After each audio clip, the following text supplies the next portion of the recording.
Hello everyone, আসসালামু আলাইকুম। This is me Tanima. Welcome back to my new video. আশা করি সবাই খুব ভালো আছেন, আমিও কিন্তু খুব ভালো আছি।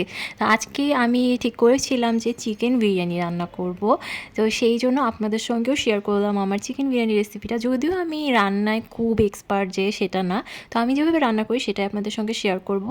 চিকেন বিরিয়ানিটা রান্না করার জন্য আমি 2টা ফার্মের মুরগি নিয়ে নিয়েছিলাম, আর এই 2টার ওজন হচ্ছে 2 থেকে আড়াই কেজি মতো হবে। তো আমার হেল্পিং হ্যান্ড হচ্ছে মুরগিগুলোকে সুন্দর করে কাট করে দিচ্ছে, মানে একদম রেগুলার পিস যেরকম আমরা রান্না করি সেই রকমভাবেই। আর আমি নিয়েছি 2টা রাঁধুনি বিরিয়ানি মশলা, 2টা মানে 2 প্যাকেট পোলাওয়ের চাল, মানে 2 কেজি পোলাওয়ের চাল দিয়ে আমি আজকে বিরিয়ানিটা রান্না করব। তো তারপরে আমি কিছু কাঁচা জিরা আর বাদাম হচ্ছে পেস্ট করে নিলাম, মানে পাটায় বেটে নিলাম। আমার হেল্পিং হ্যান্ডই সেটা করে দিল। আর হচ্ছে এই যে পোলাওয়ের চালটাকে আমি একটু মেপে নিচ্ছি, কারণ আমার পোলাও রান্না করতে গেলে পানিটা হচ্ছে টেনশনেই কেন জানি কম বেশি হয়ে যায়, জানি না কেন হয়। তো তারপর আমি সব মশলা দিয়ে দিব চিকেন বিরিয়ানির জন্য। চিকেনটাতে আমি ফার্স্টে টক দই দিয়ে দিলাম, এটা প্রায় 1 কাপের মতো আমি দিয়েছিলাম। তো টক দইটা দিলে হয় কি, খুব সুন্দর একটা সফটনেস চলে আসে চিকেনটার ভিতরে, জুসি ভাব আসে। তো এটা অবশ্যই ইউজ করার ট্রাই করবেন। তো তারপরে হচ্ছে আমি সব ধরনের মশলা দিব। তো এইটা ছিল হচ্ছে আদা বাটা। আদা বাটা আমি প্রায় 2.5 টেবিল চামচের মতো দিয়েছিলাম, যেহেতু আমার চিকেনটার পরিমাণ 2 থেকে আড়াই কেজি মতো হবে।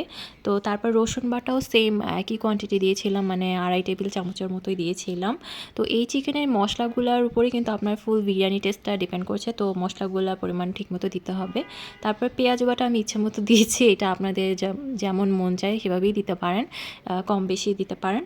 তো তারপরে হচ্ছে আমি আমার সেই পেস্ট করা বাদাম বাটা আর জিরা বাটাটা দিয়ে দিব। তো এইটা কিন্তু অবশ্যই ইউজ করবেন, মানে জিরা বাটাটা মাস্ট ইউজ করার ট্রাই করবেন, এটা দিলে খুব ভালো একটা টেস্ট আসবে আর ফ্লেভার আসবে, আর বাদাম দিলে তো টেস্টটা ভালো আসবেই।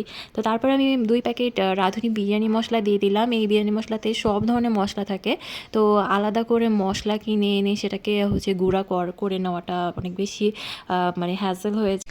এরপর আমি প্রায় 3 চা চামচের মতো মরিচের গুঁড়া দিয়ে দিয়েছি, এটা আপনাদের টেস্টের উপরে ডিপেন্ড করবে, মানে ঝাল যতটুকু খাবেন সেভাবেই বুঝে দিবেন। তো তারপর আমি একটু চিনি দিয়ে দিলাম কিছুটা। চিনিটা হচ্ছে একটা স্বাদের ব্যালেন্সের জন্যই দিলাম। তো চিনি দেওয়ার পরে টমেটো ক্যাচাপ দিয়ে দিলাম। তো এইখান থেকে টমেটোটা আমি বের করতে পারছিলাম না, তারপর আরেকটা জার থেকে নিলাম। তো টমেটো সসও আমি প্রায় আধা কাপ বা পৌনে 1 কাপের মতো দিয়েছিলাম। তো টমেটো সসটা দিলেও টেস্টটা ভালো আসবে। তো এইগুলা দিয়ে আমি মাখিয়ে এটাকে রেখে দিলাম। তারপরে আমি হচ্ছে কিছু আলু হচ্ছে কিউব করে কেটে নিয়েছিলাম, একটু বড় সাইজ করে।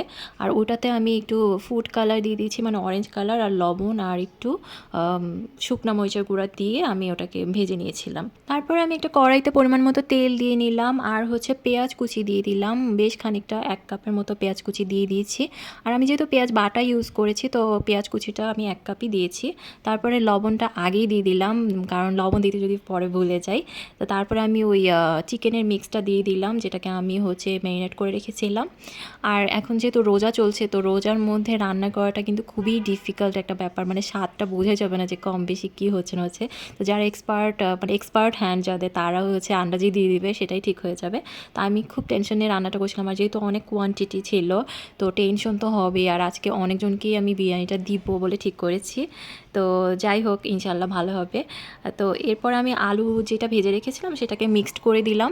আর এই চিকেনটা কিন্তু খুব অল্প আছে হচ্ছে অনেকক্ষণ ধরে রান্না করতে হবে, কারণ যেহেতু অনেক মশলা আছে, বাদাম বাটা আছে, তারপর টক দই আছে, এই জন্য তলায় লেগে যাওয়ার চান্স থাকে। তো অবশ্যই আপনারা খুব কম আঁচ দিয়ে রান্না করবেন, বেশি আঁচ দিলে কিন্তু এটা একদম তলে ধরে যাবে। তারপরে আমি চিকেনটা অনেকক্ষণ 30 মিনিটসের মতো রান্না করে নিয়েছি। আর এখন পোলাওয়ের চালটাকে একটু তেলে ভেজে নিলাম 6-7 মিনিটের মতো। তারপর যেহেতু আমি 1 কেজি চাল নিয়েছিলাম, তো আমি কিন্তু 2 বার করে রান্না করেছি, মানে 2 কেজি একবারে করিনি, 1 কেজি 1 কেজি করে রান্না করেছিলাম। তো ডাবল পরিমাণ পানি দিয়ে এটা হচ্ছে বলক আসা পর্যন্ত ঢেকে রেখেছিলাম।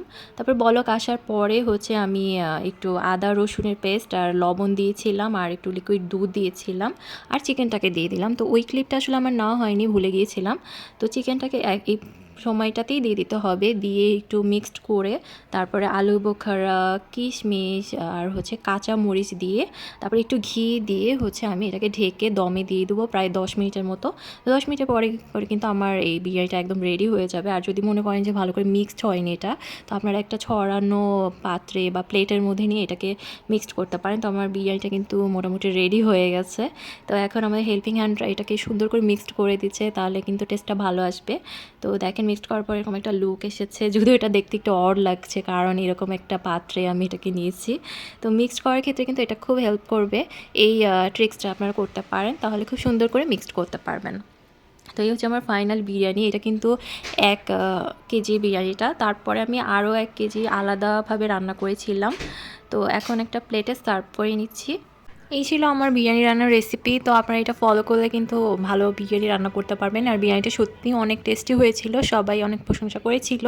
তো আমার ভিডিওটা ভালো লাগলে কিন্তু অবশ্যই লাইক কমেন্ট শেয়ার করে দেবেন। আর আমার চ্যানেলে আরও অনেক ধরনের ভিডিও দেখতে আমার চ্যানেলটিতে একটি সাবস্ক্রাইব করে রাখবেন, তাহলে কিন্তু অনেক ধরনের ভিডিও দেখতে পারবেন। তো আজকের মতো এই পর্যন্তই, দেখা হবে নেক্সট ব্লগে। সবাই ভালো থাকবেন, আল্লাহ হাফেজ।